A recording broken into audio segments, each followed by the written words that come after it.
মাসের বাজার করালাম জিও মার্ট থেকে। আজকে মোটামুটি সব বাজারই চলে এসেছে।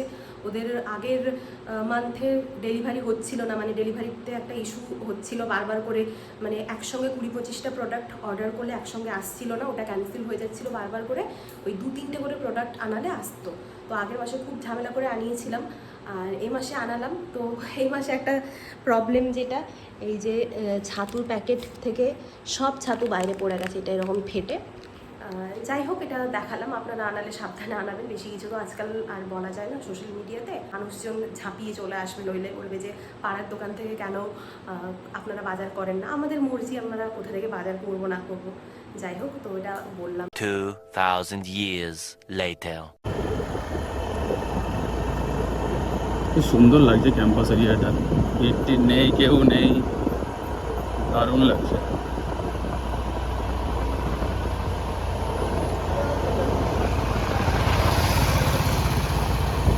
শান্তিনিকেতনের রাস্তাঘাট যতই শ্যুট করি মনে হয় কম, প্রত্যেকটা রাস্তায় এক একটা গল্প রয়েছে।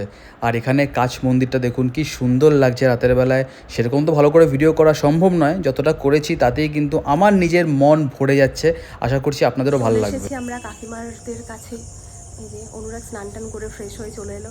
আমি এখন অনুরাগকে একটা কথাই বলছিলাম যে অনুরাগের চুলগুলো এই জাস্ট 15 দিন আগে বোধহয় কাটলো, আবার ওর চুলগুলো বড় হয়ে গেছে আস্তে আস্তে, খালি এরম করছিল। বলো, আমারও এখানে হাত আছে। এই যে তোমাকে তোমার ডায়েটটা আমি ঠিক রেখেছি। হাজারোं का खर्चा करे हम, हाथ हो तुम्हारा, वाह। ইয়াকে আজকে ভীষণ মিষ্টি লাগছে, ওর ড্রেসটা খুব সুন্দর লাগছে। এটা হচ্ছে ওই হারেম প্যান্ট না, খুব সুন্দর লাগছে, বিউটিফুল। ও খুব সুন্দর লাগছে দেখতে, স্মার্ট লাগছে খুব দেখতে। সেটা হচ্ছে মানে মিনি, একদম মিনিয়েচার ফর্ম, ক্রচেট। এবার এই ক্রচেটটা মানে একদম, এটা তো এমব্রয়ডারি থ্রেডের মতন সরু। এবার এইটুকু একটা ইয়েকে হুক নিয়ে এটা সারাদিন ঘুরে চলেছে। কত ইন্ট্রিকেট, সুন্দর হয়েছে। এটা এবার এরকম পুরো বড় হবে। তুমি আর্টটাকে বাঁচিয়ে রাখো, আর্টগুলো হারিয়ে যাচ্ছে আস্তে আস্তে। আমার তো যেটা সোয়েটার বানিয়ে দিও না আমাকে। না, আমি হাতের কাজ পারি না এসব কিছু। দেবে না?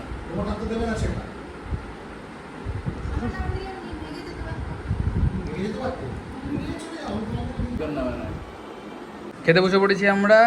এই হচ্ছে গিয়ে মেনু আজকে, একটা সবজি, কাতলা মাছের ঝোল মাই ফেভারিট, আচার না চাটনি, সরি আচার বলতে সব আচারই বলে দিচ্ছি, চাটনি, মিষ্টি সর্বমঙ্গলা থেকে না হয় দেখে নিয়েছি প্রথমে বাক্সটা। এখানে প্রগতিও আছে, এদিকে কাকিমা, এদিকে হিয়া। তুমি বসো হিয়া, বসো বসো বসো বসো, হ্যাঁ বসো। ঠিক আছে, বেশ খেয়ে নাও। The next morning. সবাইকে গুড মর্নিং। আমি উঠেছি হচ্ছে গিয়ে ওই 6:50 করে। তো একটা জিনিস দেখছি, রাতে ঘুমোতে ঘুমোতে দেরি হয়ে গেছে, বেজে গেছিলো মোটামুটি ওই 12:30। আর সকালবেলায় তাড়াতাড়ি ঘুম ভেঙে যাচ্ছে। একটা কথা ঠিকই বলে অনেকে যে বয়স বাড়তে থাকলে ওই ঘুম কমে যায় আর কি। তো হ্যাঁ, ওই ঘুমটা আমার আগে রেকর্ড ছিল একসময় 10টা, এখন তো চাইলেও উঠতে পারবো না, যাই হোক তাও একসময় ঘুমিয়েছি 10টা, 10:30, 11টা। একবার দিল্লিতে 12টার সময় উঠেছি ঘুম থেকে, ঠান্ডার সময়। তো যাই হোক, এবার চাটা খেলাম, এখন কিছুক্ষণ পরে ব্রেকফাস্ট করব, তারপরে আবার অফিস, দেন 2 দিন ছুটি পাবো। এটাই আর কি ভেবে ভালো লাগছে আমার যে আজকে ফ্রাইডে। তো ঠিক আছে, চলুন দিনটাকে স্টার্ট করা যাক। সকাল সকাল গেছিলাম টিউশনে। তো টিউশনে যাদের বাড়িতে গেছিলাম ওরা আমাকে কয়েকটা জিনিস দিয়েছে, 3টে জিনিস দিয়েছে, নারকেল, কাঁঠাল আর কলা, সবগুলোই বাড়ির, তো আমাকে দিয়েছে। এই যে এখানে আছে কাঁঠাল, নারকেল, আর এদিকে আছে কলা। আর কালকে যে ওই জিও মার্টে যে পার্সেলটা আনিয়েছিলাম, যেটা ডিফেক্ট ছিল, ওটা ওই একজন ভাই আছে যে আমাদেরকে খুব হেল্প করে, ওই ভাইকে বলেছিলাম। তো ওই ভাই বলেছে যে ওটা ওরা রিফান্ড নিয়ে নেবে আর কি, সরি রিফান্ড না, মানে ওটা ওরা এক্সচেঞ্জ করে নিয়ে যাবে। এবার ওটা ফাটা ছিল, আমি তো আর ফাটা প্যাকেট ওভাবে রাখিনি। যাই হোক, আর আজকে প্রচণ্ড ব্যস্ত, কখন আসবে আমি সেটাও জানি না। আমি বললাম যে যদি টাইম ম্যাচ করে তাহলে এসো, আর নইলে কোনো চাপ নেই, নেক্সট টাইম থেকে একটু বেটার করার চেষ্টা করতে বলো আর কি ডেলিভারি বয়দেরকে। এই এক আজগুবি ব্রেকফাস্ট, মানে নান এত এনেছিল প্রগতি, নান আর শেষ করা যাচ্ছে না, এই জন্য সকালবেলা নান খাচ্ছি আমি। চিকেনটা দিয়ে কি অবস্থা ভগবান। বেশ আমারও খারাপ লাগবে না, ভালোই লাগবে চিকেন দিয়ে সকাল সকাল নান খেতে। একটা সময় ছিল যখন আমি সকালবেলা উঠে KFC খেতাম, একদম ব্রেকফাস্ট নিয়ে KFC চিকেন খাচ্ছিলাম। আমার ভালোই লাগে, খারাপ কিছু না। বেশ খেয়ে নিই তাড়াতাড়ি করে। 2000 years later. স্নান করে জাস্ট বেরোলাম, পুরো ঘেমে গেলাম। এত অসহ্য ভ্যাপসা একটা গরম, কি যে হচ্ছে, বৃষ্টি হয়েও কোনো লাভ আর নেই। কোনোভাবে ছুটে ছুটে এলাম, এই বৃষ্টি স্টার্ট হচ্ছে। বাইরে যা মেঘ করেছে, বাপ রে বাপ, প্রচণ্ড মেঘ। এই দেখুন কি মেঘ, আর এই বৃষ্টি শুরু হলো জাস্ট। এখানে দুটো হাঁস এসেছে আবার নতুন, এই যে দুটো হাঁস, এই যে বসে আছে। যাক বাবা, চলে এসেছি বাড়ি, এবার খাওয়া দাওয়া করি।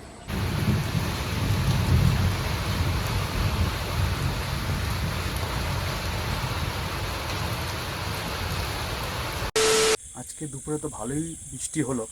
এখন আমি ছাদে আছি, অনেকক্ষণ আগে এসেছি অফিস থেকে। তারপরে এই বিষয়টা দেখলাম দিদি নাম্বার 1-এর, যেখানে আমরা ছিলাম আর কি গেছিলাম, তো খুব ভালো লাগলো। আপনারাও চাইলে দেখতে পারেন, ZEE5-এ আছে ওটা।